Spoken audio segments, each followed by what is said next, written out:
So here we are, guys. Welcome back to the Chase Payne pod. What a pod we've got for everyone today. Really excited to share with you the Arnold Fitness Games journey of the online qualifiers this year. Something that the guest Philroy's taken part in the elite division. I've taken part in the middle ground. And we've got the big man, Rick, who is the organizer, the owner of the Arnold Fitness Games, and also from a programming point of view, we'll talk about that side of it and we can dig into that. So we had 4 workouts, 3 weeks, multiple divisions. That's got to be a lot of stress, Rick. Yeah, I'm not going to lie. Yeah, a lot of hard work. Really, because of Philroy. Not him. So I've done every workout and I'm sitting with a man, Philroy Peters, in the elite division that's done every workout. And the workouts for each division, is it hard finding that balance of getting the same intensity and same stimulus when you've got the scaled, middle ground, elite, the RX, finding that same stimulus for each workout? That must be quite challenging, Rick. It is. And it's a damn sight harder than just like scaling in a box, 100%. I mean, I own boxes as well, so I do that, and I've been a coach for many years. Yeah, and the thing is as well is if you were to do it in a gym environment, you kind of individualize it and you'll work around people's abilities and scale it that way. Whereas for us, it's really hard to try and, especially intermediate. I mean, let's be honest, how many times do you think I've been moaned at that there's ringers in intermediate? And there's very little as a business where people have paid to take part that we can do. It's down to peer pressure and of the community really to police that. But you're then trying to get the movements and the ability right for people that are at the bottom of that group and people that are at the top or should be legitimately at the top of that group. Yeah. And it's very, very hard. Like the chest to bars this time, and I've held my hands up to it that there was a mistake with that, with the movement standards. But I mean, in my eyes, intermediate, there shouldn't be anything really stopping us programming intelligently odd movements like, and I mean low reps now, or a tie break at the end of a workout, of muscle ups, rope climbs, these types of things. I mean, I'm going to be completely honest. I was the person that introduced an intermediate category, hence the name Battle for Middle Ground. There never Okay, used to interesting. be one. It was either RX or scaled. And Right. scaled, RX was, pretty much the standard that it is now. And then you went to scaled, which didn't even really have pull-ups or anything in it. Yeah. So you basically found that balance. And that's really important, isn't it? Finding the balance between the movements that people can do or can't do, and that frustration phase of, look, I can't do these RX or I can't overhead squat or whatever it may be. So that middle ground area, actually, the pull-ups, chest to bar, maybe touching a little bit on handstand walks for people that want to attempt it. You're giving them that opportunity to showcase their talent on the day, which is really important, isn't it? Well, a lot of it was people that pretty much had that or had it in low quantities that had no chance of qualifying in RX, but were sick of going in scaled and almost not getting pushed. Now, let's be honest, an elite athlete can still do a scaled workout and get pushed with it because they're just going to go fast as hell. So I don't mean it in that element, but I mean it as in they want to do the stuff that they've worked at that they can do in their gym. Yeah. And it's pretty hard trying to get that sweet in intermediate because we're constantly told what it should be. And it's like, but if we're kind of setting the standard and doing this, and again, this goes 2 ways. So I understand that movement standards were like wrong on the Arnolds. So I've held my hands up to that. But I don't think realistically we should be getting told what should and shouldn't be in an intermediate category. It also comes to progression though, isn't it? And I'm sure, Philroy, you would have started out at one point and you would have grown through those progressions to get where you are now. Definitely. I started at one point and I've grown into where I am now. And I can do my muscle ups. I've got some RX bits, but I've also got bits that I still really struggle with, in the fitness area, which scaled athletes would beat me at. So it's knowing that you can see progression, not in your personal growth, but actually, I want to go and do a comp, but I haven't got to do ab sit-ups because I can do toes to bar.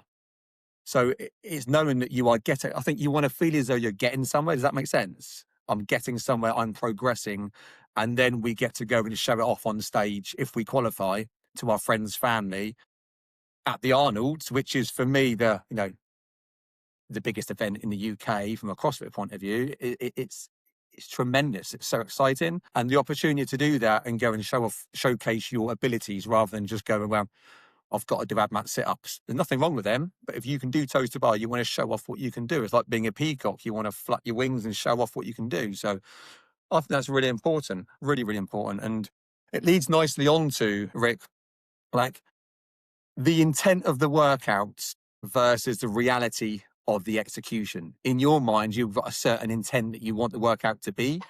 And then the actual reality of the execution when you've got two athletes today that can give you feedback on how it went for us, middle ground, elite, and did it execute? Are you happy with what you got out? Does that make sense? So from just a kind of one word answer, like with all the feedback you've had so far, were you happy with the intent of the workouts versus that reality and the execution?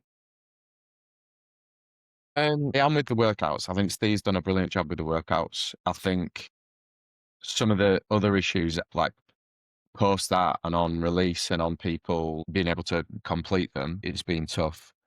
I mean, I think we put on 7 large events a year. Yeah. Included like Arnold's and Battle for Middle Ground, Castle Games, Rep It Out, etc. So it's a struggle really to continue and like build new workouts, work on stuff that's, I mean, there's a lot of different angles to this that you need to think about, especially like part of this is marketing. So we want exciting workouts. I think with someone that ended up having a bit of a Karen fist fight with Steve on Instagram about how many movements were squat and this, that, the other, and 2-footed jumps and blah, blah. And it's like, look, at the end of the day, the fittest will win. But also, if we'd found the perfect qualifying workouts now that test across every different thing, remembering only in 3, then we'd have to use those for every event. And how boring would qualifiers be then, where it's just a standardized qualifier workout? And it's like, Good point, Rick. Philroy, I don't think of it like that. I think of it as an athlete, not a programmer. So I'm like, oh, what's that got on it? Oh. And I'm thinking of it as just the Arnold's, Philroy. I'm not thinking of it as there's 7 qualifiers they've got to plan for. So I can I appreciate that, Rick, massively, actually. What about you, Philroy? How do you feel about that and like that kind of perspective on it? I quite enjoyed being the thought of having the qualifiers exciting, because we've all seen workouts, and you've gone, bloody hell, that same thing again. All right, 3 rounds, that workout's 3 rounds, that workout's, you know what I mean? And it was just different. Like I've done the Arnold's qualifier every year, and the qualifiers have always different every time. And I heard a lot of people say, oh, bloody hell, 60 clean jerks. I was like, when was the last time you did 60 clean jerks? So it's a good time to test it. And like, it's like people think qualifiers are like be all and end all. It's like if you've been training correctly, you know that you will be set for that qualified. People are probably shitting themselves because they've not done 60 clean and jerks. But that's what qualifiers are for. It's like testing yourself the same way you do at the actual competition. And you look at leaderboard and you go, okay, I wasn't so good in that area. Maybe it'll have a crossover to the actual comp. And so yeah, I feel like people are just scared of qualifiers when they are different, like Rick said. But it's interesting. I think there's also, from my point, from feedback, like Philroy, I know that you're obviously in like elite, but I mean, we've known each other for years. But there's a different kind of mentality and approach to it from your likes of Philroy and then down the categories as well. In my God's honest opinion, qualifiers and live events are about testing yourself. They're about pushing your limits, seeing what you can do. But there seems to be this like mentality these days that everything needs to be finishable. Yeah. And it's like, well done. I'm just asking you to do your best, and don't compare yourself to the 3 people that you have on Instagram that are in the same category that have done X, Y, and Z, because they might be rubbish at the next qualifier, but just do your best. And that mentality seems to be like getting less and less, where, I mean, how many times have I seen elite finals where elite athletes don't manage to finish it because it's a movement that they struggle on? Handstand ramp walks, we've seen it on, and different bits and bats. Never once have I seen them turn around and have a paddy and do this, that, and the other. They've carried on going till the buzzer. And it's like, that's what the whole point of competing at this stuff is for. Like, I never used to play rugby and get upset that I didn't get a try. It's That like makes sense. you went because you enjoyed the sport and you enjoyed the challenge of getting better for the next game and doing this, that, and the other. Same with kickboxing, same with any sport I've ever done. Just because I did the sport didn't mean I was going to win the fight or win the match. It was the participation, the improving for the next time, the what could I have done better. And to me, that's the nature of sport. Like, it doesn't always go your way, and that's what inspires you to keep on going. Yeah, it's a really good point, actually, Rick. And I think we're all guilty of it. You know, comparison is a theft of joy, right? That is, we always end up comparing no matter what it is, you know, whether it's going out on a night out, what shoes has he got? What have I got? He's got that jacket. I want that. It's always that feeling of I want something more or I want to be better. But actually, it is a case of looking at yourself and going, did I execute what I wanted to do today? What are my limitations? And in this workout, realistically, what does it look like for me? And go and deliver to the best of my ability. And whatever happens, happens. And yes, there is an element of leaderboard and we want to qualify. I really wanted to qualify this year. Like that was a huge thing for me. And I'm sure Philroy did. Whoever takes part, they're paying to take part because they want to try and finish as hard that leaderboard as possible. But there is a balance of going, well, actually, I know where I am on this workout and this is my expectation. It doesn't matter what they do because I can only affect my result and my reps. It's interesting. I'll be interested to find out. And I like a stat, so I will dig into this now after the pod. How many workouts are finished over the last year or so in various competitions, whether it be the games, whether it be the qualifiers. It'd be really good to find out how many workouts are finished as opposed to time capped or you couldn't get through the workout. So that's a good point as well. And it doesn't mean you failed. It means, okay, there's my limitation. What am I going to do to get over that? Which is what CrossFit's about, isn't it? You know, finding a limitation and then pushing forward. And that's how you go from scale to middle ground to Philroy being an elite athlete. I'd like to add It's mindset, I guess. I'd like to add to the whole kind of people complaining about the chest bar. See, obviously, I kind of reshared what another coach put out, and it's like I was in their position at one point as well. Like, I didn't go, well, at first I probably went, I was more so, oh, I'm not very good at chest to bar. But then for the next year or so, I just practiced and looked at different drills. And it's like me, I took the ownership of wanting to get better at that because people were probably flying on the toaster bar, but then they got to the chest bar one, they're like, bloody hell, I've not done any practice on my chest bar. And it's like, you've got to keep leveling yourself up all the time. Like, my girlfriend's in the middle ground for the team. And she, think, the week off, we talked about it was chest to bar, and she was like, bloody hell, I've not done any chest to bar. So I was like, okay, you've got a week until, well, she did it on Sunday. Practiced on Monday, practiced on Wednesday. Then she got giddy and practiced on Friday. But then she was able to go from like 2 keeping chest to bar to 10. And then in the workout, she did 10. And then she, I think, got 60 overall. But it was like, I was my mindset telling her of like, the limiter for you in this workout is going to be the chest to bar. Obviously, the fitness before that, because everyone flew on the first round and then died off. But if I said to her, she can get a big set of chest to bars in the first one, and she kind of took ownership of, she's going to go big on the first set because she knows after the snatches and the burpees that the heart rate's going to be pretty high. People kind of had that same mindset going into qualifiers, and it's the same in the open. Wall walks come up. I've not done them since I first started CrossFit. I had that same thing. When I first started CrossFit, I couldn't handstand walks. I did wall walks, and I was like, I can't do wall walks. Same with Arnold's first year, 2022. Was it the first workout? Was the bike handstand walk? Terrible on that. Missed a chance on the podium, and then year after, did all right at handstand walks in the event and ended up winning. It's a really, really good point, mate, and it resonates for sure. Like, you need to definitely focus on all the areas, and I think it is a mindset thing. It just, if you strip it right back, it comes back to, okay, well, here's the workout. Where's my limiter? What do I need to improve that? Rather than thinking, oh, I can't do that. Yeah. That's my workout gone. Okay, but it will come up again some point if you're doing CrossFit. So practice it, get better at it. And we know there's a lot to practice, but I think in qualifiers, I think, you generally know a row's going to come up. You're going to get a bit of double unders, single unders. You're going to get some gymnastics. There's areas you can maybe pinpoint a little bit like the open, you know what's going to come up generally, but maybe not in what order. So just to kind of go back to the original question before I end up forgetting little bits that I wanted to kind of put in on this. Yeah. Just about more going into qualifiers than people presume. So we have to think of a lot of things. For example, can this be filmed? Where can it go wrong? What do we need? What do the judges need to see?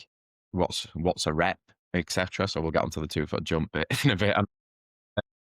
But let's go over like qualifier 1. So first draft of that Steve sent to me was just the clean and jerks, and it was me that went back to Steve and we had a bit of a chat about it. And I was just sort of like, look, it's a test and I like it, and it's gonna put the best lifters still gonna come top of that. I was like, but now from a paid customer's point of view, they're literally doing, because they're going to warm up before and do this, that, and the other, and then the camera will start, and it's like they're going to literally do 3 sort of clean and jerks. I was like, I think we will get bad feedback from that. I think we need to put more in. So he was like, right, I totally get it. Went away, came back to me, adding on the 60 clean and jerks. So it was your fault, Rick. I always Oh, put, 60. Oh. I always put a nasty spin on these things, but yeah. Steve added that. We had a chat about it, and we were like, yeah, because it's, you can just get a big lifter that's got no engine that can put up a big score. So we were like, so I like the fact that part B was now still same with the barbell, but now it's like, right, how was your barbell cycling? How's your your lifting game with this, and your mentality and your strategy? So I was like, cool, it's added those elements into it, whereas just a clean and jerk probably wouldn't have added a lot of those strategies in. It's just lift what you can. And it would have only been 3 workouts. I view this as 4 workouts because it's a part A I do see as a separate workout, a separate score. So that's still 25% of your score, which I think is still quite high for just a weightlifting move, personally. If it was just the 3 workouts and you hadn't added that to part B to it, then you're looking at 33.3% of just a lift, which is a really high percentage for an online qualifier, isn't it? Would you agree, Philroy? Yeah, I'd say so, yeah. Yeah. Would there be an argument, again, just thinking about it, with the lift on the part A, we know we're lifting at our 95% or a 1RM, we're going for a PB, our high percentages. I listened to a lot of podcasts, and I listened to a podcast the other day, and someone was mentioning about maybe if you flip the A was part B, and then that lift would have been like lower percentage, so you would have got the real strong guys maybe being as successful because they're under so much fatigue. I disagree, because I actually feel as though it's relative. No matter how much, when you're tired at the end, you're all going to drop by 10 or 15% possibly. So I think it's relative, but it was just a question I wanted to pose. Do you think there would have been an argument to swapping it? I would say the same, but I would also argue that the reason why we put it this way, and exactly, I think we put this out on information, we put it out on the video, and it was one of the bits that I said back to Steve, was the reason why I really like this as a qualifier was if you do the EMOM 3, the clean and jerks, and you're not happy with your lifts, you don't need to do part B. I'd just start the camera again, use it as warm-up sets until I'd hit the numbers, and then I hit part B. If we'd have done it the other way around, can you imagine how pissed off you'd be every time you have to do the double grace to then try and hit your numbers and you're not happy with your numbers? Or you fail. I love jeopardy in whatever I do. Yeah, so for me, I actually flip it, and the narrative for me is hard. Let's go. Like, this is it. I like to lift under pressure. That's when I perform my best. So putting people in that position, I think we're okay. Let's take you out of your comfort zone of going, and I get to go again if I want to. No, I don't think so. If you want to go again, you've got to do double grace again. I quite like that thought of that. I don't know, Phil, I quite like that jeopardy of I've got to play a bit safe with my numbers. And I also think it is people would be able to gamble or play. I think a lot of people would have played safe. And the people that gambled, you're going to pay, you get paid off, right? If you gamble and you get paid off, then fair play to you for going for it. I didn't repeat the workout. I wouldn't repeat the workout because double grace killed me. But at the end of that workout, having the 3-minute EMOM, feeling the way I did, like, oh yeah, that would have been brilliant. Just my own individual athlete opinion, it would have been brilliant because I like jeopardy. What about you, Philroy? Yeah, Are you sick as well? I've done a similar one. It was Sid, and it was max clean, and then 100 burpees over that 100 or 150, and then max clean jerk, front squat jerk.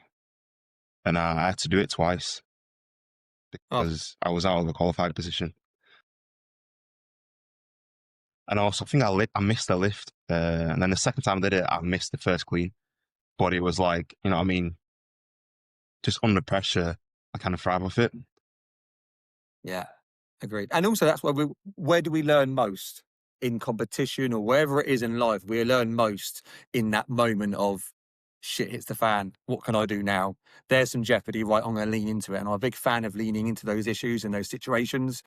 So I think the more time we can put ourselves in that situation, the better. But it would have been, it's just a good thing to discuss and looking at it from both sides of the coin. 100%. But again, there's the marketing side of it. There was a reason why we had it as the first workout. We normally do cardio workouts. For most people, will kind of give it a bash. We decided to go for a weightlifting one because I really like the look of it. So you want people to have a feel-good factor from it. Yeah. So again, it's all part and parcel of what goes into these that people don't see. Understand. Qualifier 2, we took a gamble on this because we can't really put ergs into qualifiers that easily because people decide to put them in a different postcode from the camera. And somehow this is the pain that we go through, though, is people don't understand that when they're filming the workout, it's not just that someone can see that they were in the gym doing something that looked like the workout. It's like, no, that you need to be able to put this now so that if we're judging it, we can see not only the toes to bar or this, that, and the other, but we can see these screens. Traditionally, when we do put rowing in qualifiers, and we've done this for a while, it would be right at the end so that you can show the screen at the end. I took a gamble with Steve on this one because I'm sick of having to completely change workouts for qualifiers that are all starting to, in my head, feel the same around stuff like this.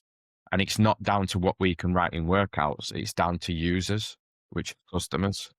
It's like, I can't verify that you've done the calories if you put your screen in a different postcode and then don't show me the history at the end.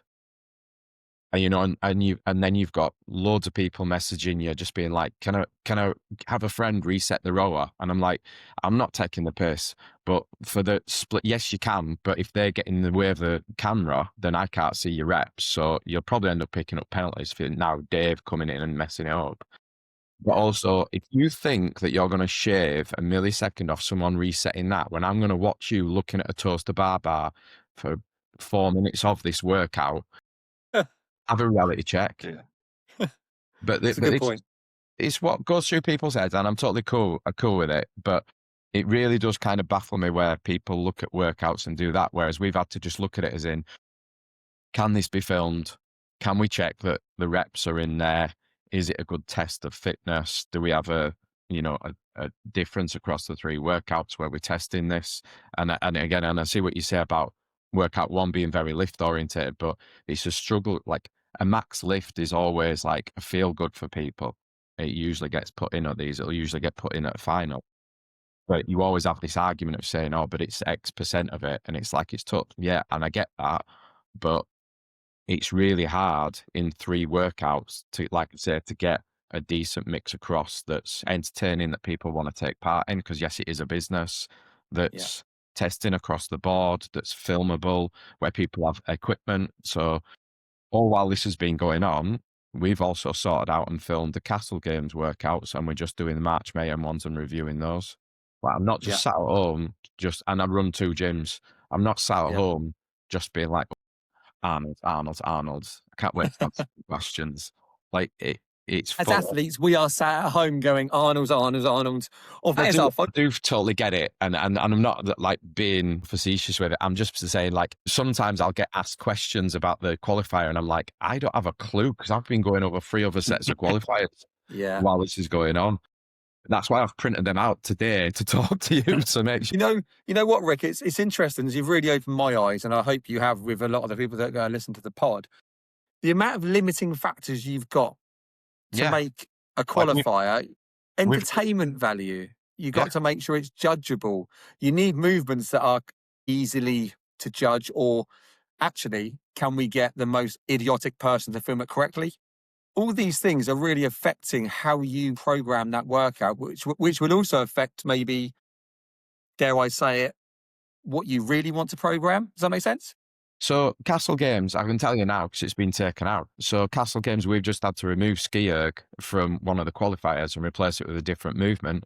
So we've had to change the workout and the stimulus because of the fact that it's kind of rounds through, and we will have all this issue that we've had with people with rowers and calories, with ski ergs. Plus, then we've got an issue whether people have a ski erg that can move around the gym to film, or whether it's wall mounted, whether people even have a ski erg. There's a lot They did a ski erg, I think, 3 years ago, and it was called Mountain or something like that. And it was ski Burpee box jump overs, and it was an EMOM. And it was, I think, 12-minute EMOM and max calories. And that was one I know they had struggled filming. I know they had a lot of pushback on that back then. But I took part in that one, and tough workout.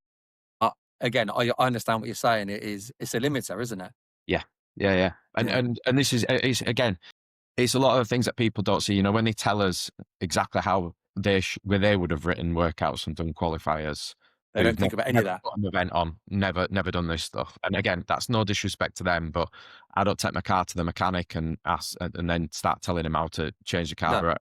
And you know what I mean? Like, I wouldn't have 2 clues how to start doing a wiring loom on a car. I'd kind of just take their word for it. Yeah. And I know a lot of people are in this area, but it's a lot more complex than just this stuff. And like I say, I've got 10 years experience with this. I'm not saying I'm perfect. I make mistakes like everybody else, but we do listen to feedback. We do listen when people are like, I don't have a ski erg. I would love to put like assault biking qualifiers, but what about if people only have a road bike and echo bike? You see, I was straight away, you're like, well, I can't program that now, and I can't program this, and I can't program that. It really starts to become an issue. Yeah. We put a lot of time and effort into trying to tell people kind of how to set up the rower, how to make sure that it's all filmable, because realistically, like, some people do it really well and others don't, and some of it comes down to experience, some of it comes down to common sense, but there's nothing wrong with being able to do the workouts and for the judges to be able to view it. But I also see the judges side of it, where even yesterday, and this is pretty much at the moment, it's a little bit high because we obviously Q3 has just come in, but easily 200, 300 comments in a WhatsApp group with judges asking about different bits and bats, and that's on every qualifier, because you've got to think, just like at competition, you see one judge give a rep and another one no rep it, and this, that, and the other. Unfortunately, we're in a sport where you've got a million referees. Like, how many times have we shouted at a TV screen because of a referee, a sporting event? It's exactly the same with this, but now you've got one pretty much per athlete or per team. And they're volunteers, people that are just helping out, maybe not experienced as others, but volunteers make the CrossFit community. You know, when you watch soccer game, football game, sorry, my daughter plays football in America. That's why I said soccer. A football game, you have paid referees, so the expectation's a lot higher, isn't it? So actually, come on, let's be fair. Let's give them a bit of slack. They are, volunteers. Yeah. I'd like to, Philroy, quick question for you, buddy. So what were your thoughts on just an overview of the 3 workouts, the modalities that was involved, and there was no squatting in it? Do you feel as though there should have been? I'd say potentially, but I don't feel like it's taking away anything from what the qualifiers were. Like, I'd probably say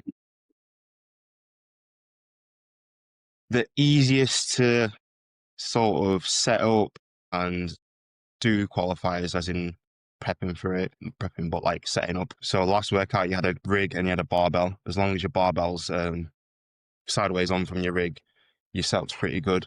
Same with the rower. You put your rower next to the rig, and you've got your double under in between that. Pretty easy setup. Your barbell, common sense. You can do that anywhere. And I feel like for the ease of people, they don't realize how easy it was compared to past qualifiers and also other competitions qualifiers where you've maybe had a rig and a wall ball, and then you've like, I want my rig's only in the middle. I've got to waste time. And also people that probably don't have people that can help them record. When I first started, I'd had to move the camera for qualifiers.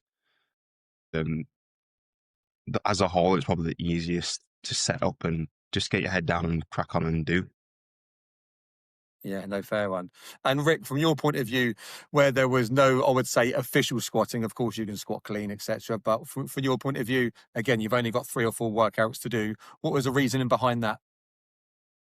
To be honest, it's like looking at it and going over the workouts with Steve, and I didn't see an issue to not having loads of squatting in there. And I like to say I've been doing this a lot of years, and the amount of times I've been told that there's too many squatting movements, Yeah. too many of this, that, and the other. Like, but this is the thing, like it genuinely is. At the end of the day, will the fittest people probably have the greater power output on squats? Does Philroy probably have better power output on squats than you? Can you lift more weight at a faster rate and probably go for No, longer? you can't, Philroy. I'm a beast.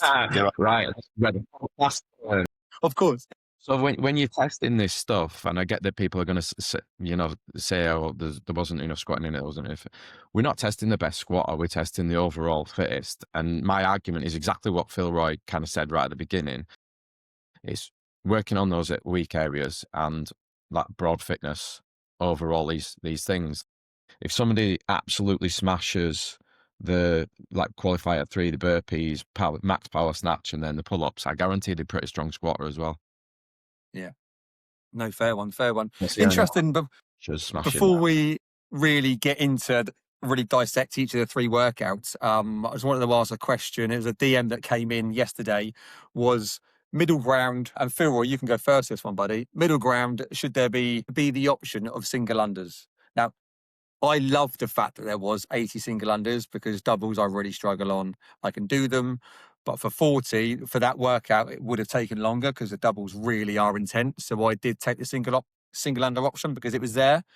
Do you think there should be single unders in middle ground, or is that just for scaled? What do you think, Philroy? I think there should always potentially be 2 options. For me, I'd say no. But from what I've seen from people that are in the middle ground category, they can do double unders, but they're just not efficient at them. As in, maybe set at 10, maybe they'll do 30, maybe sometimes they'll do 40.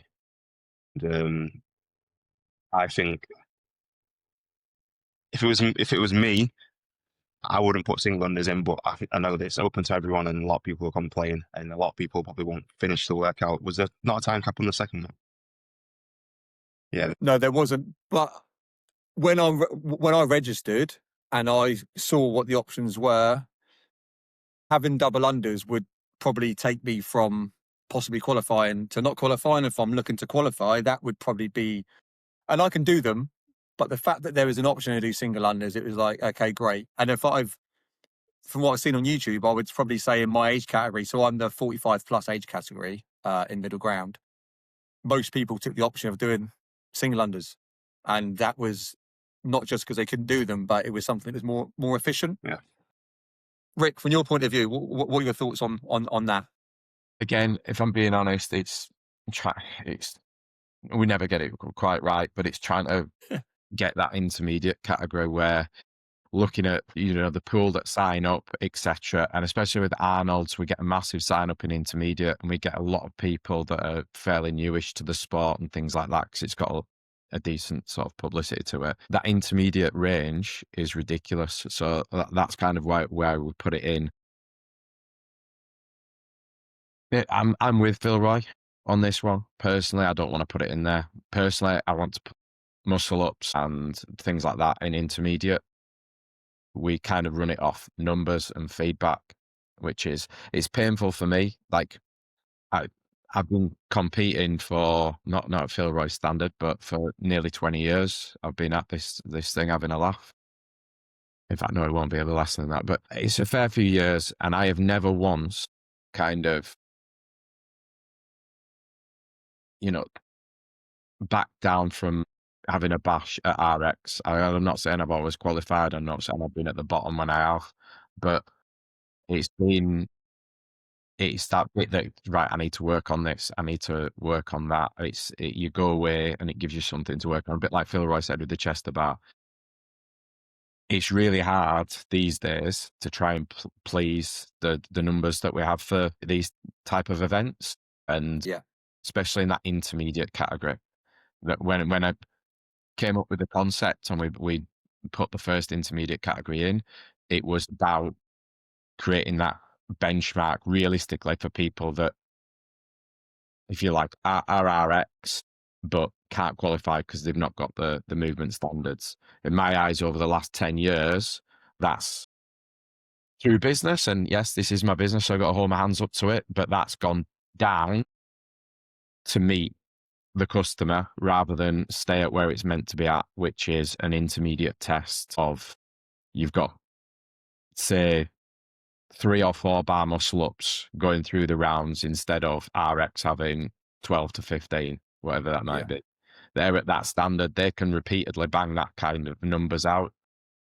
In my eyes, intermediate should be able to do odd sets of that and then struggle on the stuff. Like, intermediate's kind of got most of the stuff, but they will struggle on certain bits. Yeah, And makes with sense. Philroy, I think it should be double unders, but the business has kind of changed around customers to try and find a middle ground with them. Again, that's also the evolution over the years, isn't it? You've listened to feedback over the years, and it's evolved naturally and organically, and you've got to listen to that feedback because it is a business, and you want people to come back. But you heard it here first, guys, on the pod. Next year, no double unders in middle ground. I'm joking. And muscle ups. Yeah. Shall we dig into this actual first workout? So, Philroy, we're going to come to you, big man. Kind of first workout, 3-minute EMOM, clean and jerk, max weight, part B, a double grace. For you, was it 60K? 6 kilos. For me, it was 50. Scales was 42.5. So scaling, I think, was great. You get the same intensity of the workout. I'd love to know what mistakes you made. If you did it again, what would you do differently? Yeah. How did it go for you, big man? What were your thoughts on the workout? So yeah, when it first got announced, I was kind of happy. Been struggling with clean and jerks recently, just from injuries. And then I thought, my girlfriend said it was 30. I was like, oh, I'll be sound. I can try and hold on. But then realised 60. Big difference. You got it wrong. I was like, buddy, that's a lot about it. I'm like, why are you moaning about it? It's only 30 clean and jerks. Should be done in 2 minutes. I realised it was 60. But ended up opening at 140, 140, 142.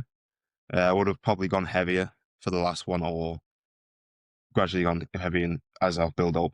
And for the 60 clean and jerks, just went for singles all the way through, muscle clean and push press. And I was started off with a touch and go set, can't remember how many. But for me, just picking up the ball a little bit sooner. I ended up having to do it on the Monday because I had a competition in Lithuania. So, no, I didn't. Scrap that. Well, whenever I did it, I was just aware that I could have shaved probably 10 seconds from going half a second on every rep, especially the last 20.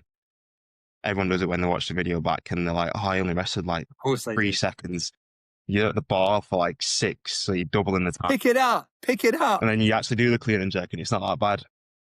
Yeah. So yeah, I thought it was a good test, and I wouldn't have changed much on the clean and jerk. Sorry, for the 6 clean and jerks, other than the last 20, just having a bit more resilience on pushing the pace a bit more. By you. Yeah, good point. Interesting question for you, Rick. Rick, did you do that workout? No. No. No. Okay, good man. Wise decision. Would the workout have been? Sorry. I would normally, but the workload at the moment is just absolutely Fair. ridiculous. Would the test have been more challenging if it was only 45 clean and jerks?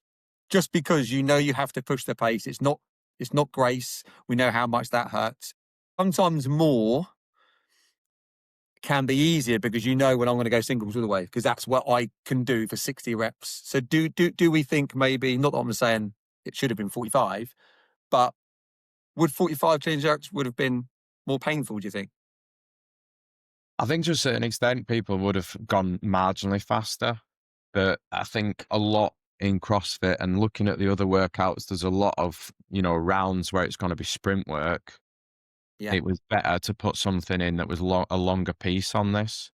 Pretty Yeah. much all the other workouts are very sprinty, very short rounds.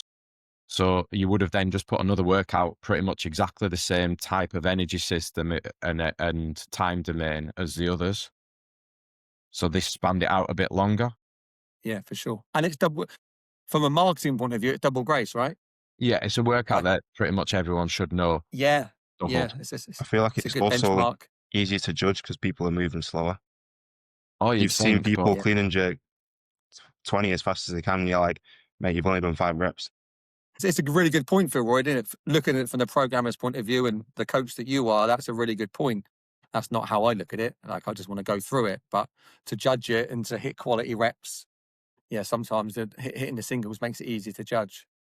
I think Okay, cool. I mean, I really enjoyed the first workout. Great fun, very challenging. Wouldn't have changed much apart from standing over the bar for too long. I know, yeah, really enjoyed it. And I hit a PB in the 3-minute EMOM. A lot of people hit the PBs in the first 3-minute EMOM. That was good. a lot of So I was people really happy with that. got bigger sets of chest to bar. It's weird when people push people No. and do it. It's weird what Instead of just happens. complaining. It's actually, yeah, it's a good, interesting debate actually about the mindset and how that works and that switch that we flick on when it is in fight or flight we achieve. It's a good conversation. Okay, Genuinely, workout 2. one of the most Sorry. amazing bits of my job is that we're doing the qualifiers and live events at the finals. I get a lot of stick.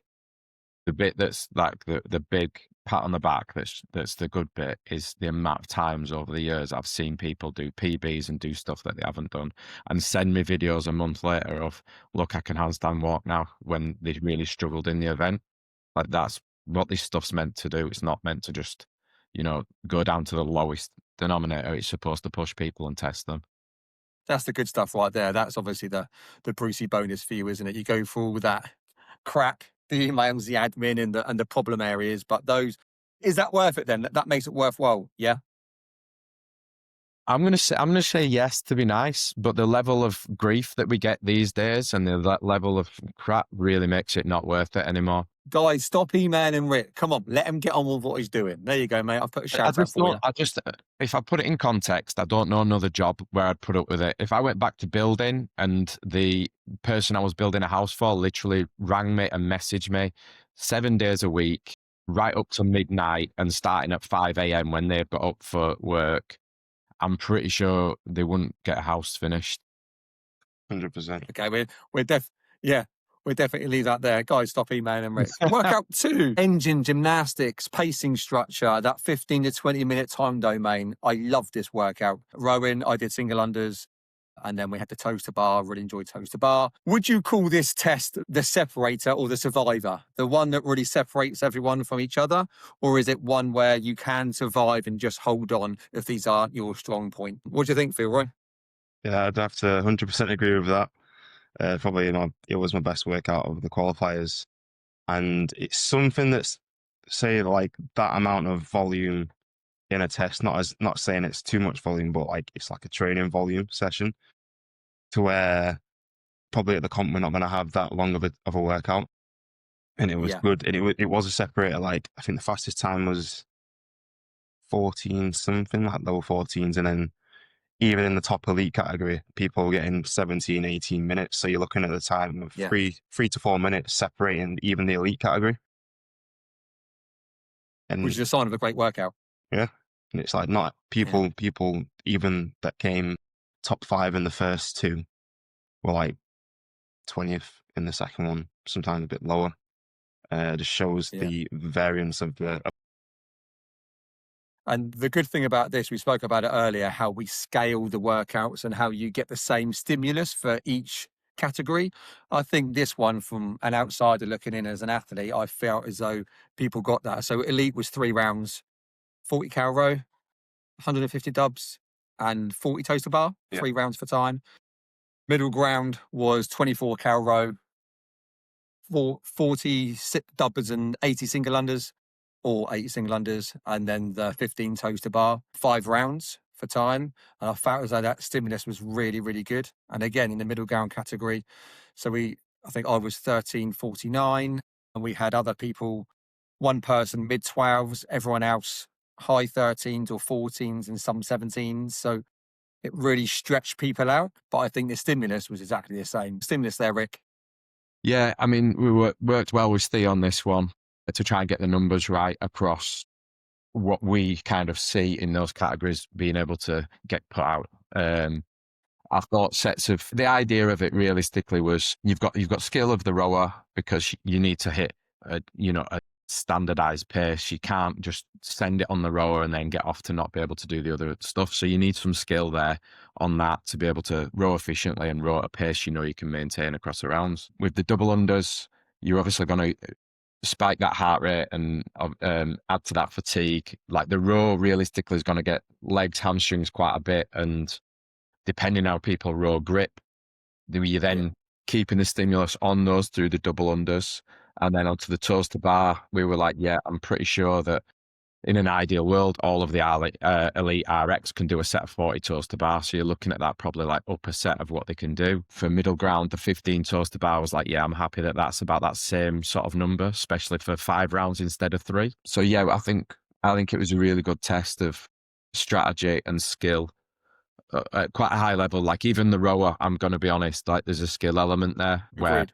if you're not used to being on a rower and know how to row, effectively, you can mess that workout right up. If you're just getting on it and, pulling for dear life, then the rest of the workout's not going to go well. Agreed. It was my favourite workout. Absolutely loved it. I viewed it as a 15-minute EMOM, minute around if possible, and then give or take the toes to bar, and you would be my strong point. Looking at what my strengths are and my weaknesses, I'm quite slow on transitions. I like to dilly-dally and make excuses and, get a drink. And I'm a nightmare. So tried to push transitions, and I knew the single unders were going to be a bit of a struggle because I do hold my breath. Don't know why, but naturally I hold my breath and tense up. The rowing was my strength, so I just made sure that I kept that pace on the rower. Yeah, the 15 minutes was the kind of aim. So to come under that, I was really happy. But I do feel as though that workout, you know where you can push hard, you know where you need to recover. But I think a big part of that chunk was going from toes to bar back onto the rowing machine, because the 10-second walk and then getting in, are you going to strap up your feet? Are you not? Are you going to put on the rower straight away? I think people lose 15 seconds in just that transition quite easily. Yeah. So the point I'm making is in that workout or those similar workouts, you can make up so much time, not by fitness, but by moving. And I think that's where it's not how fit you are. It's called being fit clever, isn't it? Being really clever with your fitness and how you transition. Philroy, you know this, being an elite athlete and a coach, practicing transitions is a big thing. Yeah. Getting off the rower, getting into a movement, getting back on the rower. How are your straps? How are you going to do it? I think those things, if you practice, that can be 1 or 2% in the workout. And that can be whether you qualify or not, those points. So I think it's a great workout. My favourite workout. Thoroughly enjoyed it. On the first workout, Philroy, you said you did double grace in singles, but yet when it comes to a lot of these movements, people don't think about this type of thing. And I'm not saying do it in singles, but it's strategy. Like the row, yes, you're going to do the row and get off, but then it's strategy of, can you repeatedly do 150 double unders or 40? Because if not, where's your strategy of where you break? Because I'm sure you've got one for other workouts. So now are you actually formalising a strategy for this? Are you breaking up the toes to bar right from round 1 to make sure that you're not finishing in singles on the last round, on round 3 or 5? And likewise, it's not worth it, is it? It's just not worth putting in that energy in at the beginning. Your round 1 has ended up. So go on. I'm going to say a lot of people with movements like this don't have strategies for those movements. Like double unders, they'll just do what they can and trip when they do. But it's like, but if it was a barbell you were moving, you'd probably have your strategy before, you'd do a big set and then drop to singles. Like you'd have a strategy that goes with it. With this, I tend to see people don't have strategy for these types of movements. And I think that'd be a big tip to work on, of being like, right, can you repeatedly do a set of 30 double unders without tripping? Okay, cool. We'll do you 150 like that instead of hitting the point where you fail. Because if it was toes to bar and you get to the point where you fail, you're not really doing any more. It makes no sense. Yeah, it's just not worth the effort that you put it in. And that round 1, how's round 1 look to round 5? If you're putting a minute and a half on round 5 compared to your first round, your pacing strategy is out the window, isn't it? It is looking at your strengths and your weaknesses, which is part of CrossFit. I think it's part of CrossFit that I love. I love analysing. I love looking at strengths and how you can make that workout work for you. It might be a challenging workout, but how can you make that workout work for you? That's the key thing. Did you speak to a lot of your athletes that you coach and support them through the workouts, Philroy?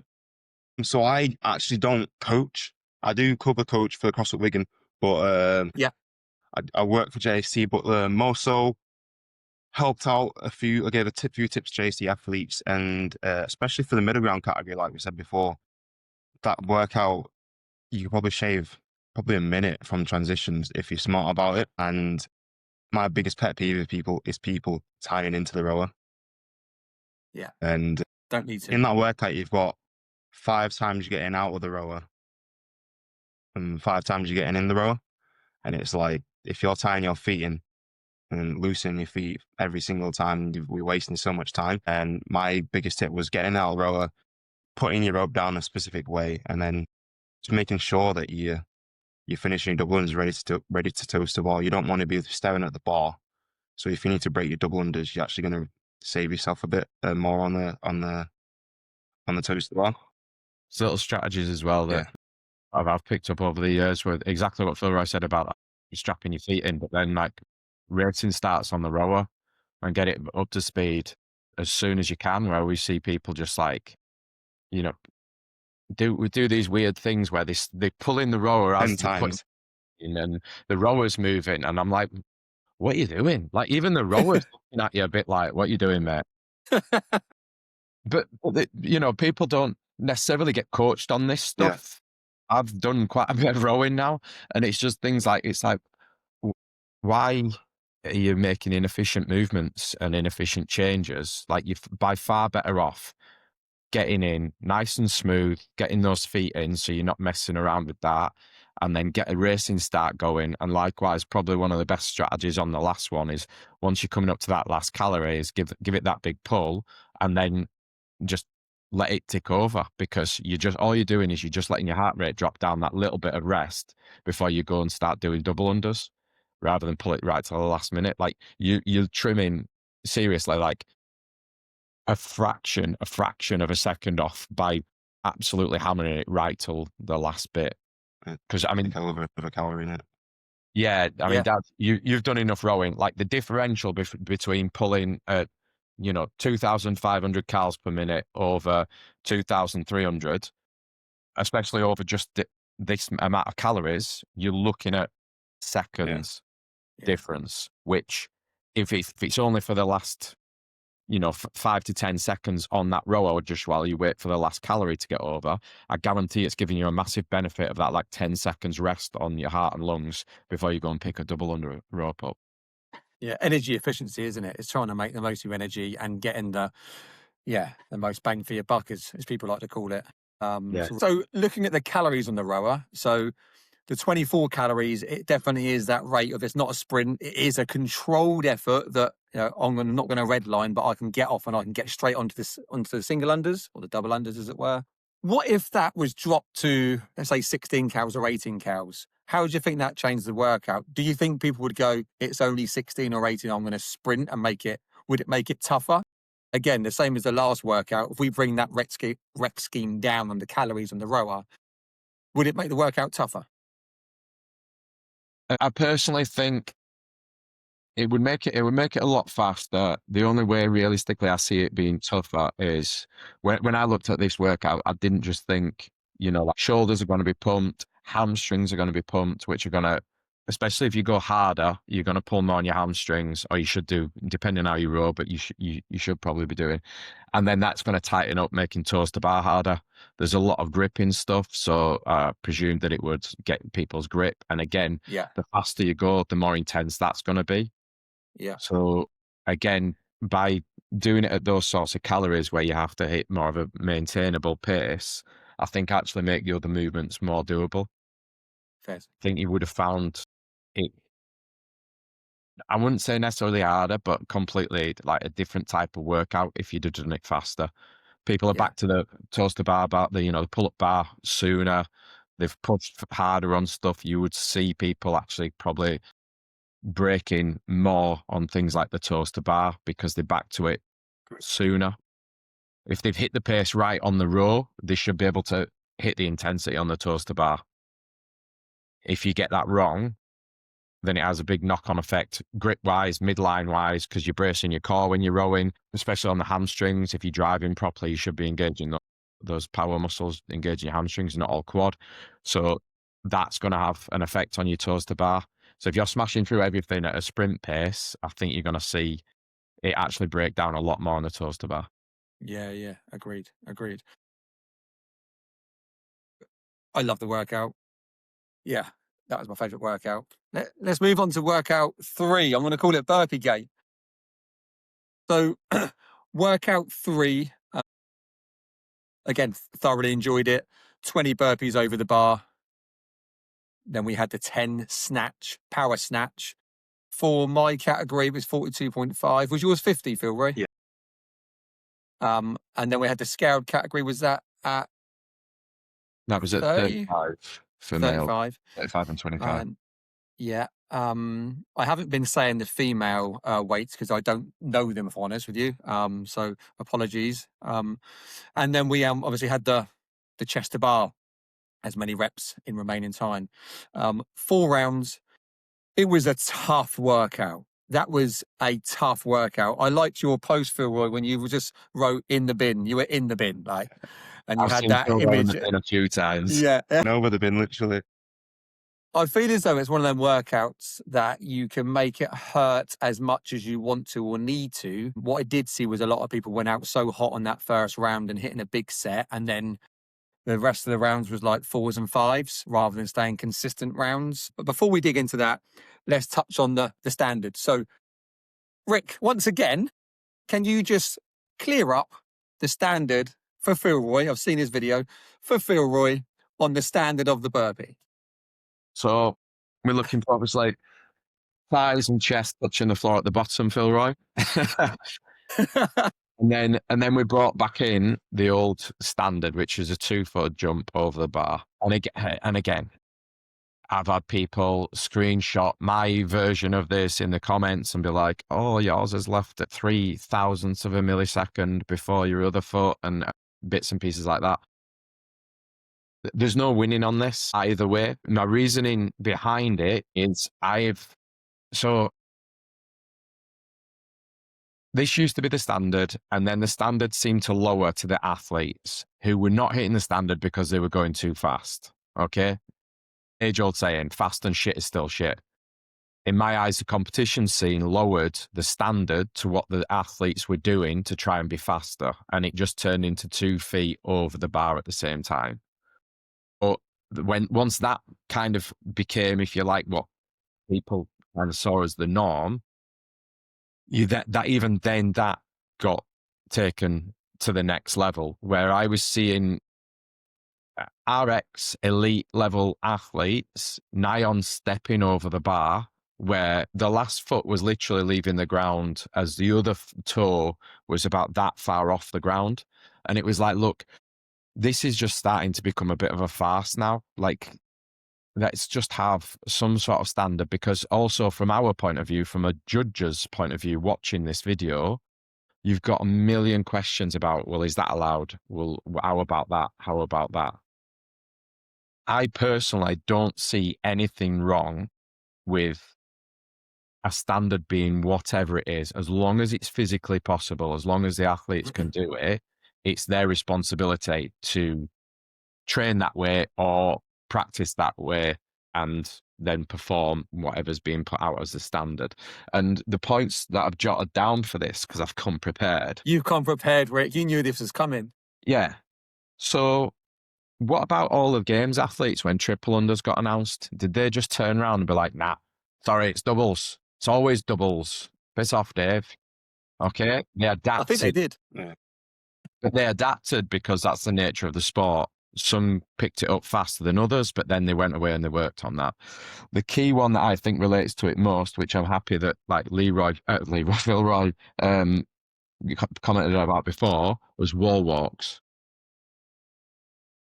Wall walks changed a couple of years ago, where it used to be just a marking next to the wall. Your hands had to touch that and back down. The movement changed because it was hard to judge, of people starting the reps different, like people pretty much walking in before feet were on the wall. And then all of a sudden there was a line out where your hands started and you had to have both feet on the wall before you could move off that line, touch the line closest to the wall and then back down. I don't have like personal comms with Dave Castro, but I don't see a different reason for that standard being changed other than the fact that they needed a standardized movement for all athletes to perform that was easily judged to make sure they were hitting that. and make sure there was no like loopholes where someone was just, getting away with this, that, or the other, or half walking the hands in before they even put the feet on the wall. And basically not doing the work required, finding a workaround.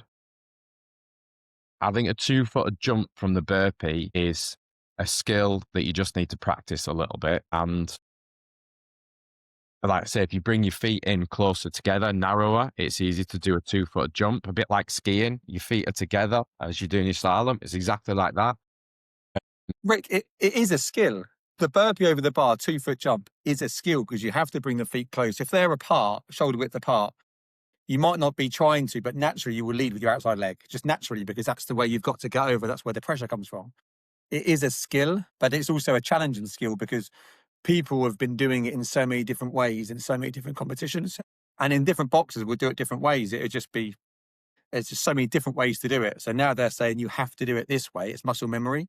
And when you're in the pain cave in round 2, 3, 4, you aren't even thinking about, I better do a 2-foot jump. You are on autopilot. You're in the bin as Philroy was, and you are just getting the work done. And I think that's the dangers sometimes with CrossFit is those skill elements and the quality is blurred because we're redlining and we're pushing and we've got the burning in our throat. We aren't thinking about the quality. Would you not say though that that's just as trainable skill as anything else? So obviously my background's military. Yeah. And maybe I'm too harsh on this, but I literally have no time for the argument of I was in the workout, my head had gone. I come from a world where the worst stuff is happening to you than a few burpees, and a mistake gets you or your friend killed. We train for no mistakes. We train to keep your head on you in any circumstance because that's what's required. And I think that's just as big a skill for athletes and for people competing at sports than anything else. Like you don't see Messi just being like, oh yeah, well I could have scored that goal, but it just got to me, I've been running. It's like, he's trained, and I know that's like the top level, but he's trained to keep calm, composed, and be able to do what he's paid to do. I think it's a skill that people need to work on, where it's like, actually, it's me and it's my responsibility to go as fast as I possibly can while maintaining the standards. Like people should be going as fast as they can while moving well. I'm not saying that always happens, even with, I'll put my hands up to that as well. The moving fast takes over the moving well. Yeah. I think the same thing happens on this. Like it's moving well, but within the standards. And that comes down to training. So to go back to the wall walk one, because obviously I have a lot of athletes on my social media. There's a big thing that I notice, which with the wall walk standard is you see them on Instagram smashing sets of wall walks, which aren't reps according to the movement standards. And then somehow the heroes are rubbish when it comes to doing it with the open and at quarters. Because they always get no reps because they've moved the hands too fast. Yeah. Weird, but maybe if you trained like you were going to fight, you would move better at that. And with this one, with the standard, not necessarily changing because it's what we put out, but with a quick fire to like, okay, I need to do double-footed jumps. If I'd not been training that, I would just be like, right, every time I go in the gym, I'm going to turn up 10 minutes early and I'm just going to do these. And I'll video myself to make sure I'm doing them right. And then I'll send it to Rick because that's what everyone's done. Is this a 2-foot jump? Sorry, I didn't know you were Stevie Wonder and couldn't see your own video, but okay, that's for it. But video it, check it. Like I would have the responsibility to do that as somebody that's trying to take part in this event. The stimulus as well, and again, Philroy, it'd be good to discuss it with you, buddy, is the stimulus of a 2-foot jump compared to the single leg hop. Now, I prefer the step up and the single leg hop. That for me, stimulus wise, it's tough, but I can push a lot harder on. When I'm doing the exact 2-foot jump, it is really more physically draining. So I do feel as though that stimulus, that energy system, there's a big difference between the 2-foot jump and the single foot jump. So those people that have done the single foot jump, I believe there's an advantage there because the stimulus level is not a lot easier, but it is easier to do. What are your thoughts on that energy level and the skill level on that, Philroy? Yeah, definitely. It's a skill that people don't think about. They just think burpees is pure engine and capacity. And you see that people have struggled with it, and it's because they've not trained it. You take, for instance, people end up start stepping it because it gets hard. It's like saying, "Oh, I'm going to do 60 clean by the time I get to 30. It's too hard. I'm going to get down to 50." It's like, no, you're not here to make it easier. Like, you're testing yourself, and people forget that. It's like, "Oh, last round I did 50 cows. I'm going to do 40 because I'm going slower." And it's the same thing. Like, if you want to push yourself, you probably are going to go slower. And people forget about that with burpees. They just think, "I'm just getting down to the floor and getting over." And people just need to challenge themselves more. Like, when I wouldn't say coach class, but I hear about stuff in other people's classes, gyms around the world. You get a person that's going out flat out for the first round, then they start stepping, and then they reduce the height, they make it easier. It's like, just stick to that one thing and just dig into it, sucking, like being shit. That time where you're going to grow. And Agreed. yeah, the skill element of burpee probably underlooked, and it showed. Yeah, And I it's was something you can practice really- anywhere, isn't it? You can practice it at home. You can got to go to the gym and practice it. You can do that in your lounge. It's a skill you can develop in home. Yeah, anywhere you like. and I would agree, like, well, what we said with, like, when you're just stepping in from a burpee and just doing that one kind of foot jump over, hop over the bar, like, that drastically keeps your heart rate lower than a 2-foot jump. It does. But my point is that standard had moved down because athletes do that. Like, let's be honest, athletes are always, this is where most movements, like, changes come from. Like Philroy's just said, is someone's trying to find something that's easier way of doing it. But if I do my burpees like this, I can be faster and I can move on to the other thing faster. Yeah, cool, but that's not the movement standard. There's a reason why you're doing it. And unfortunately, all humans are the same. Like, we will consistently try and find the easiest way to do stuff. We're like, by nature, lazy, because we just are. Like, we're designed to save energy. It's shortcuts, right? It's always looking for the shortcuts. And it's like, what corner can I cut to make this quicker? And sometimes in a competitive world, it happens. If you can get away with something, then people get away with it. That's not for me to agree or disagree on. But I know people will try to stretch the limit on that. And I heard some vibes as well on the social media with people were talking about, well, I'm going to skip around to get more chest to bar. And people were just planning on doing less reps on that workout just to try and get more chest to bar. But the workout is for total reps, not just chest to bar reps. So I couldn't fathom that in my head. And even why would you want to? You got to complete the workout. All these questions. So again, like, at the moment, my main event organizer, my head of events, Claire, is away on maternity leave. Sophie, who had years of experience, has left. So at the moment, we've got a part-time team, which I think are doing a fantastic job, because they had Hassle Games as experience with this, because all this happened fairly late on, and by the time you've advertised these job roles, etc. So they've had one event as experience, and then they've gone into Rep It Out and Winter Soldiers, and this is pretty much the first time they're going through this qualifying process. So I think they're doing a fantastic job. But yeah, I'm jumping in and I'm helping them with a lot of the messages and stuff like that. And it really has opened my eyes up to the stuff that Claire normally goes through. Because the amount of messages where people are literally just trying to make it easier. And it's like, I don't get why you can't just do the workout. Like, we're not really looking for you to find shortcuts with it and this, that, and the other. We're just looking for you to do the work as prescribed, do your best effort, pop it in as a score, and make sure it's judgeable. Well, I think you've explained that well and put that to bed, Rick. Good work, buddy.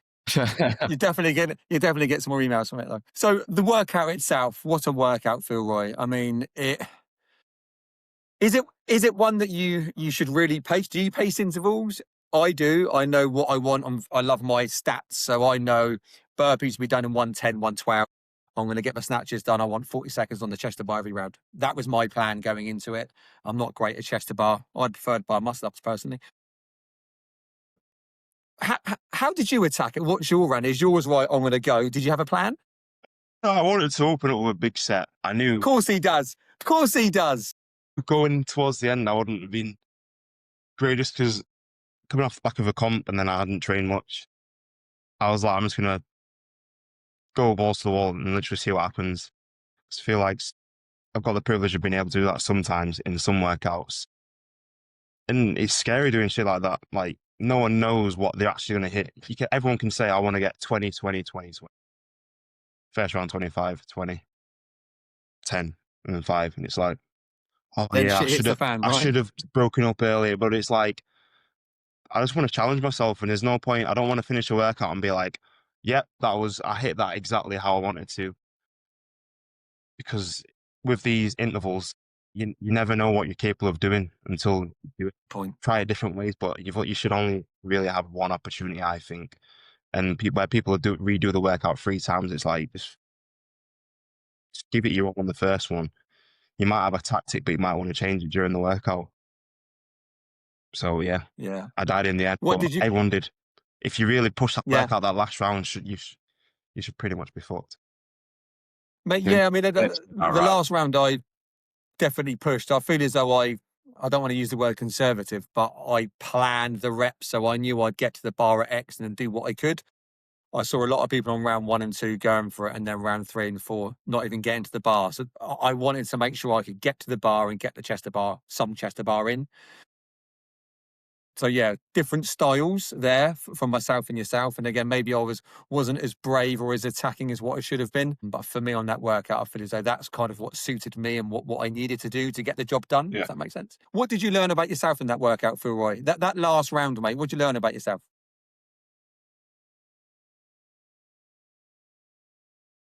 That was a pussy in the last one. I don't know.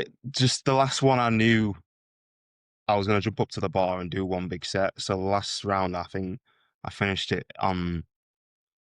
with 40 seconds left. Sorry, the snatches, and I walked to the bar, crouched down underneath the bar for like 15 seconds, and I jumped up. But I probably went out a bit too hot.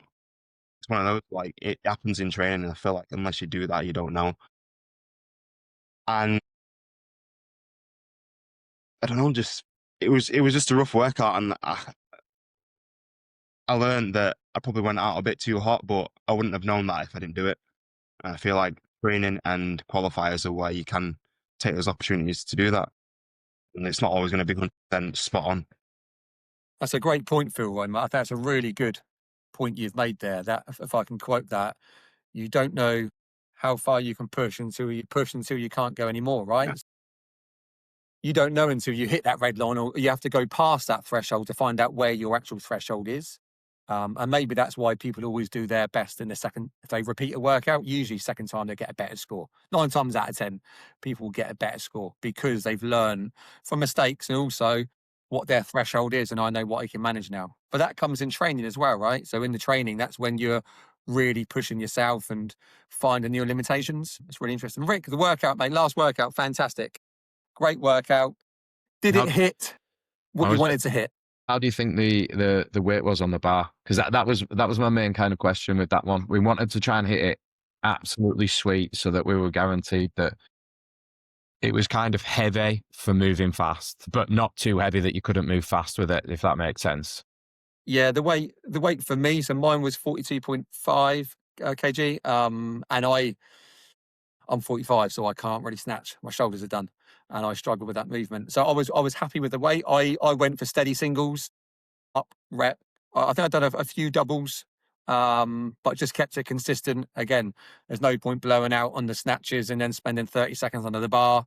So I knew that transition had to be smooth. It goes back to transitions. But the weight for me, I thought was spot on. 50, and I think I would have really, really struggled.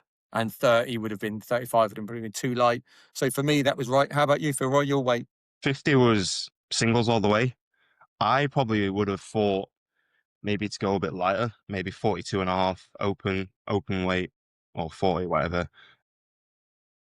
Maybe to push people to hold on to the bar a bit longer. It's one of those, end of the day, everyone probably will be doing the same thing.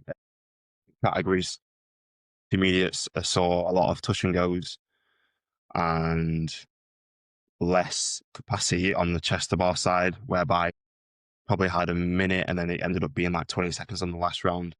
So possibly the same throughout, where people were able to bank a lot of reps in the first 2 rounds, and then the last one was just last 30 seconds, 20 seconds, give it your all. Yeah. depending on the Yeah, for barbell sure. weight, being able to pick that up. Do you think if it had been lighter though, it would have kind of made it not as taxing on the chest to bar? So, like you say, you had to have that strategy. And again, this is just feedback because it's good for us to kind of like learn the right weights to do for this stuff. Where you can't, you know, I bet that was fast singles for you still, where it's like, right, it's the strategy is to save a bit of energy, but it's fast. Whereas if we'd have taken that down, especially for yourself, you're a good lifter, is that going to actually be that taxing for you? And again, as that works down the categories, what would we have taken intermediate down to, say, 35s, and then is maybe for scaled males.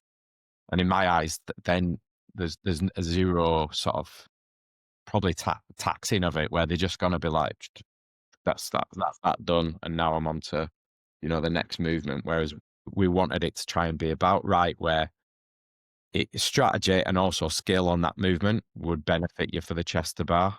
But yeah, it'd be interesting to see how a lighter bar would work. Plus, it probably Maybe if it's wouldn't have been possible for the girls to have 5s on either side on the scale, would it? Yeah, exactly. Yeah. Yeah. No, great workout. Why did you leave that workout till last, Rick? What was the thought behind that? Brutal send off. To be honest, qualifier 2 and 3, Steve put them in that order.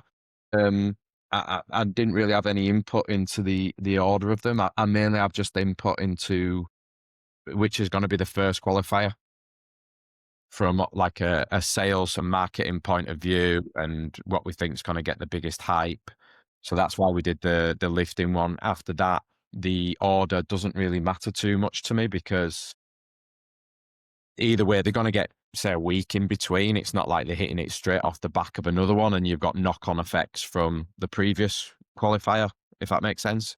So for me, it doesn't really matter which order the qualifier 2 and 3 go out in. Makes sense. So it kind of those 3 workouts concludes the qualifiers. Do you feel as though everyone that's going to qualify, are they going to be that well-rounded fitness level that you want to attack those live events in March? Did you get the right people to qualify? I think, yes, we will. And I know that this is open to mass debate, but again, I kind of go back to what I said before. If there was an ideal set of qualifiers to test for the 100% all-rounded athlete, I'd love to know what they look like, but then every event would just have the same qualifiers, which would be boring. It's not kind of what we do as a sport, with the constantly varied. Will the qualifiers that we've put out show the best and the fittest that will adapt to it? I would substantially say yes, because I've yet to come across, people in these categories that make the cut that don't have kind of the broad spectrum. Everybody that will qualify will probably be able to, on an power output, out squat the people that didn't qualify. It's the nature of it. They'll probably be able to do more gymnastics for longer. Yeah. There's like Philroy's not towards, in the top of this game in the UK for just his leg strength. It's an all-round package, and that for his pants as well. Yeah, it's for Just shorts. On Instagram and his undies. But I genuinely don't think that you need to put together the world's most rocket science of qualifiers, as in, for each event, it has to be this standardized kind of test, because this is what produces your most all-round one. Because you're still going to have the argument that you have to there's a specific height that's good at CrossFit, and anything taller than that, I'm sorry, but you're at a disadvantage. And there are just different elements to different sports.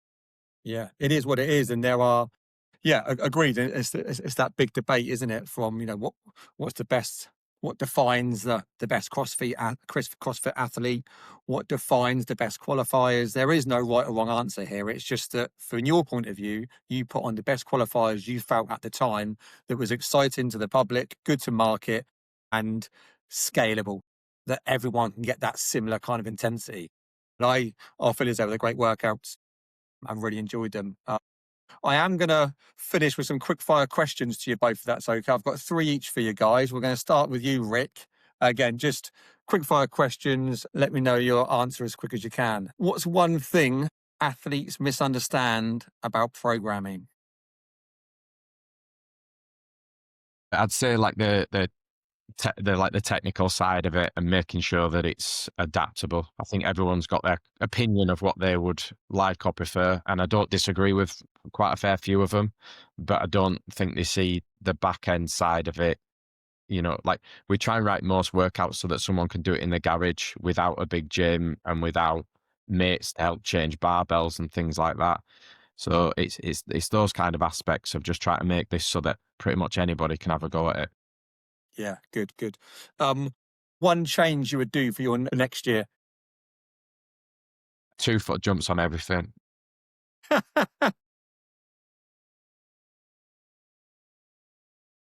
I don't know. Probably, I think that one of the main things that we're doing is reviewing the process that we do for releasing the workouts and information to people. So we're trying to improve kind of the movement standards bit with more visual stuff. Some people don't work too well with just written blocks of text. So I'm trying to incorporate more, bullet points and photos and videos in this to help people. At the end of the day, I mean, I'm a sarcastic prick and stuff, but we're not trying to catch people out with this stuff. We genuinely want people to have a good time trying to destroy themselves in a workout and put the stuff in. So we try to improve the information that we get out to them, improve how to, information on how to video it and how to do these bits. So people aren't getting picked up on silly little technicalities that they've not meant to do and are just more educated on how to do it, better agreed. so that they get a better result from it, Yeah, makes sense.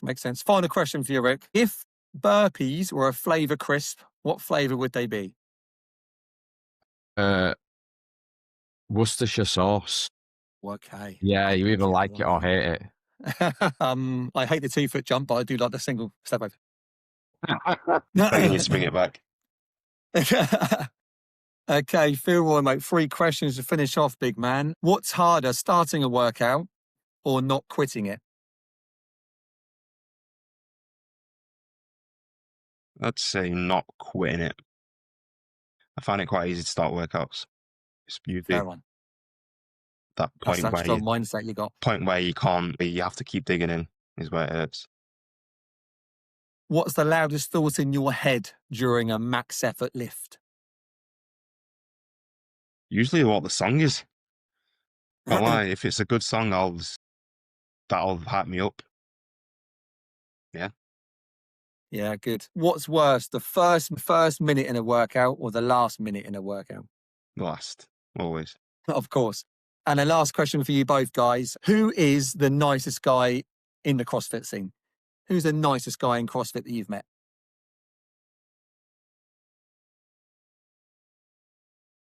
Probably Tom Kingdom. Tom Kingdom, yeah? Yeah, he's pretty funny. So he trains down CrossFit Southampton, which is about 10 minutes from where I am. Yeah. Yeah, he's always in there. Absolutely smashing it. Yeah, I'm going to be massive cheese and I'm going to say Philroy. I've never seen Philroy not smiling and not have nice words to say about people. That's pure cheese, Rick. I love it. Yeah, but it's true. It's true. Like, I meet them all and like, there's a lot of nice people, but everyone's normally got something a bit negative to say about someone on this, that and the other. And I genuinely, hand on my heart, I've never heard Philroy say a bad word about anyone. Nice one. Appreciate that. How about that, Philroy, mate, eh? Incredible. He's my nicest guy, I would probably say. I met him by chance and become friends, is Sam Dancer. He done a lot for my daughter in America. Went to his box in Quincy and he welcomed us in as a family. He did a lot for me and just what a nice guy. I've never met anyone that would just do anything for you. So yeah, Sam Dancer. And he's got the biggest legs in the world. Absolute beast, but a great guy. Yeah. Really, really appreciate your time today, guys. I think we've really dissected the workouts. We've definitely dealt with Burpee Gate. If you want to comment on Burpee Gate, don't bother. You're not going to get a reply. It is what it is. And I think anyone that is thinking about taking part in CrossFit or giving their first comp a go, and if it's they're new to CrossFit, jump in, give it a go. It's a lot of fun. But I would like to just ask you guys kind of an outro from you, Philroy, first. What are your thoughts on looking forward to the live event coming up in March? Because you've qualified, I believe. The leaderboard's out. Still needs to be judged for your burpees yet. But what are you most excited about going towards the finals in March? Just being back. Obviously, we weren't able to have it last year. My first ever individual comp was Arnold's in 2022. Came back in 2023 to win it, which I was buzzed about, and then hoping to do that again next year. And I'm grateful for it to be back. Fantastic. Rick, and for you, big man, what are you looking forward to most about the live event in March? Probably finishing it. Yeah. I mean, it is really, really good to put, especially that on. You know, we've built that from nothing, and it has been sort of rocketed into a big one in the UK, a bit of a highlight. And it is a hell of a lot of work and stress. But again, for me, it's those little sweet moments, someone getting a PB, someone coming over, seeing people's families cheer for them and things like that. That's probably the thing that I look forward to the most. Good man, good man. And whether I qualify or not, I'll be there to come and enjoy the experience. And what I would definitely look forward to is that buzz and that atmosphere. I remember going to the 2022 to watch, and I was there for the Arnolds as part of the Arnolds event, just to be there, just to look around. And I saw this scene happening. I was like, I need to be here. I want to get here. So I tried qualifying and failed, tried again in the scaled section, managed to qualify in the 35 plus and podiumed I came third, which was amazing. And yeah, to go back into the atmosphere for me, massive amateur, having that crowd, you feel like an elite athlete. It's amazing. It really gives you that podium to go and enjoy yourself and get that experience that maybe you wouldn't get elsewhere. So I'm really looking forward to that. And I want to thank you, Rick, for putting that on and putting all the hard work in. And on the day, just no burpees, mate. But thank you so much both for joining the pod. It's been great to talk to you, and hopefully we get to speak again soon about other matters, especially about the CrossFit community and how that looks in the UK at the moment. Rick, Philroy, good luck for the rest of the season. Hope it goes well for you. Hopefully we can catch up soon. But otherwise, guys, we're going to sign off and say thanks to everyone for listening, and we will see you next on the pod, hopefully in a week or so too. Thanks, guys. See you soon. Thank you very much. Bye.